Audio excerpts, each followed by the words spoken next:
안녕하세요. 안녕하십니까. 새해 복 많이 받으세요.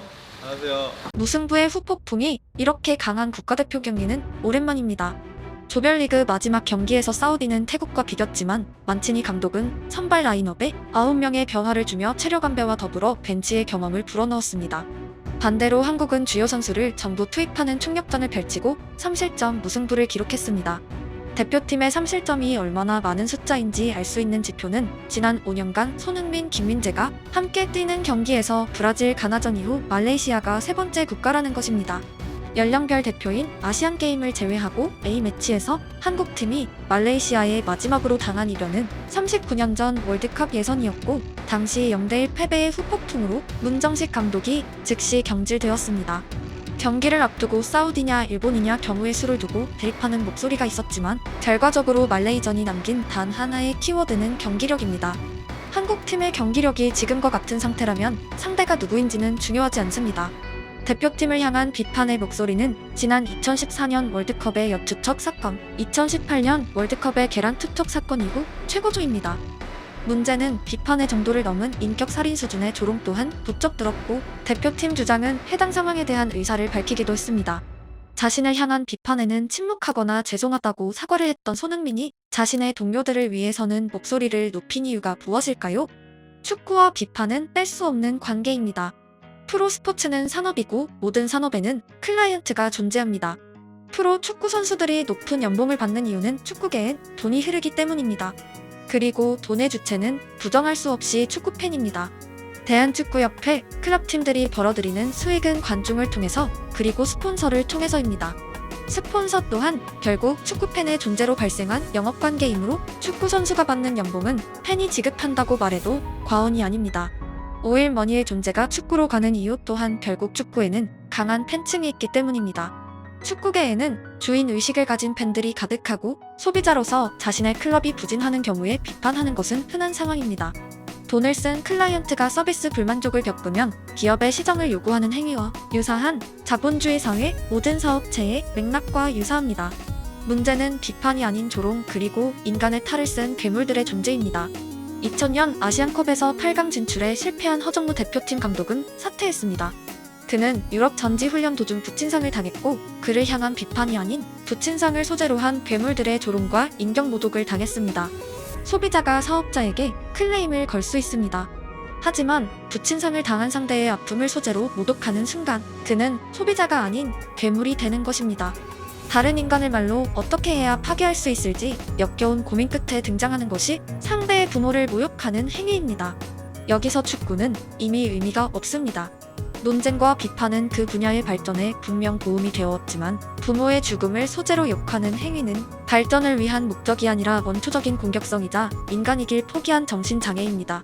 이번 대표팀을 향해서도 순수한 비판글 사이사이에 부모욕이 포진되어 있습니다. 비판하는 사람들조차 그들에게 경각심을 가져야 하는 이유는 그들이 하나의 집단으로 여겨질 경우에는 순수한 비판마저 의미를 잃게 할 때도 있기 때문입니다. 24년의 시간이 지났지만 축구 대표팀의 부진을 마치 하늘이 무너진 사건으로 규정하며 상대의 인격을 살해하려는 계층이 대를 이어 존재합니다. 손흥민이 자중을 부탁한 존재는 그들입니다. 축구 대표팀에 대한 모든 비판에 대한 목소리가 아님을 1%의 문해력과 공감 능력이 있는 사람이면 충분히 이해할 수 있는 문장이었습니다. 하지만 그 손흥민의 인터뷰마저 또 다른 비난의 소재로 사용되고 있습니다. 비판과 비난은 다릅니다. 물론 비난과 조롱도 결이 다릅니다. 이런 영상을 100개 만든다고 부모욕을 할 정도의 인간성을 가진 존재가 스스로의 잘못을 깨닫지 못하는 것을 알고 있습니다. 하지만 적어도 태어나서 단 한 번도 남의 부모욕을 해본 적 없는 보통의 사람들이 축구계엔 순수하게 비판하는 자들과 그들이 함께 존재한다는 것을 아셨으면 하는 마음입니다. 특정 사이트만 보신 구독자가 손흥민은 특별히 악플도 없던데 왜 그래? 라는 댓글을 다신 것을 봤습니다. 안타깝게도 대표팀에서 가장 많은 횟수로 부모욕이 달리는 선수는 손흥민입니다. 인기와 쌍욕은 정비례입니다. 인스타, 유튜브 채널의 공개 댓글창에는 가명과 프로필 사진이 불분명한 사람들의 엄청난 욕설이 군데군데 숨어 있습니다. 더 추악한 문장은 인스타 DM을 통해 선수들에게 직접 전달됩니다. 그리고 유튜브가 자동으로 스팸으로 분류하는 과도한 욕설은 저를 비롯한 유튜브 운영자만 볼 수 있습니다. 그 스팸함의 댓글들은 본 영상에서 캡처조차 보여드릴 수 없습니다. 읽는 사람이 영혼 깊숙이부터 자괴감이 들게 할 정도의 파괴적인 언어이기 때문이고 유튜브 측에서 당연히 검열당할 욕설이기 때문입니다. 손흥민과 전생에 무슨 원수를 졌나 싶을 정도로 부모욕, 성적인 모욕, 신체적인 능욕 등 어떻게 말해야 상대가 최대한 모멸감을 느낄까 깊고 깊게 고민한 수치스러운 글자가 가득합니다. 제3자인 제가 그 글자들을 봐왔다는 의미는 당사자인 손흥민 선수는 현역 내내 여러 채널을 통해 당연히 듣고 봐왔을 욕설들입니다. 그 강도를 아프게 잘 알고 있는 손흥민은 인터뷰를 통해 정중하게 말했고 절대 일반적인 비판 모두에 대한 의견은 아니었습니다. 개인적으로 저는 음식점에 가서 밥이 맛이 없든 구입한 제품이 마음에 안 들던 상대에게 싫은 소리를 못하는 성격입니다. 아무리 맛이 없어도 상대가 열심히 만들었다고 생각하면 별로 기분이 나쁘지도 않기 때문입니다. 부정적인 사건을 금방 잊고 긍정적인 상황을 기대하는 편이기도 합니다. 축구라는 카테고리에서 모든 사람들이 저처럼 오직 응원만 하리라 기대하지 않고 순수한 비판 또한 분야의 발전을 위해 보약이라고 생각합니다. 하지만 부모 욕설을 포함한 언어폭력은 절대 비판의 한 종류가 아니고 당연한 행위가 아니라 스스로 수치심을 가져야 할 행위임을 수많은 보통 사람들이 알려줘야 한다고 생각합니다. 축구를 못하는 것보다 부모 욕이 더욱 인간의 근본적인 죄악임은 초등학생도 알고 있는 설명이 필요 없는 단순한 진리입니다. 각설하고 현대 축구 433의 베이스에는 더블 볼란치가 있습니다. 한국은 박용우 1인을 허리에 세우고 2명의 공격형 미드필더를 배치하는 공격적인 전술로 아시안컵을 시작했습니다. 하지만 말레이시아전에서는 공격 자원에 더 가까운 황인범, 이재성이 허리에 위치하며 순수한 볼란치가 없었습니다. 세계적인 팀들 모두가 쓰지 않는 방식에는 나름의 이유가 있습니다. 잠그는 팀을 상대로 득점하고 싶은 욕망은 PL 강팀들의 감독도 마찬가지이지만 그럼에도 불구하고 더블 볼란치, 정말 공격하고 싶을 때도 한 명의 볼란치는 자리했습니다. 90분 공격해도 한 번의 역습으로 실점하는 것이 축구이고 현대 축구에서 수미는 상대 역습을 끊을 첫 번째 무기입니다. 박용우를 감독이 믿지 못한다면 박진섭을 실험해야 하고 경우에 따라 대표팀 볼란치 모두에게 믿음이 없다면 대회 이전에 한국 국적의 다른 볼란치들을 실험했어야 합니다.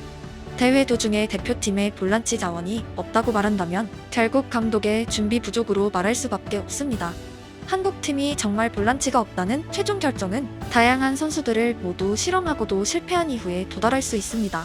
한국은 아시아의 강호로 불려왔지만 아시아에서 역대 전적이 밀리는 팀이 딱 두 팀이 존재합니다. 이란과 사우디입니다. 심지어 양팀에 당한 패배들은 월드컵 예선, 아시안컵 토너먼트 같은 중요한 경기들이 대부분이었고 한국은 중동이 아닌 지역에서 펼쳐진 친선전에서 거둔 승리가 다수 포함되어 있습니다.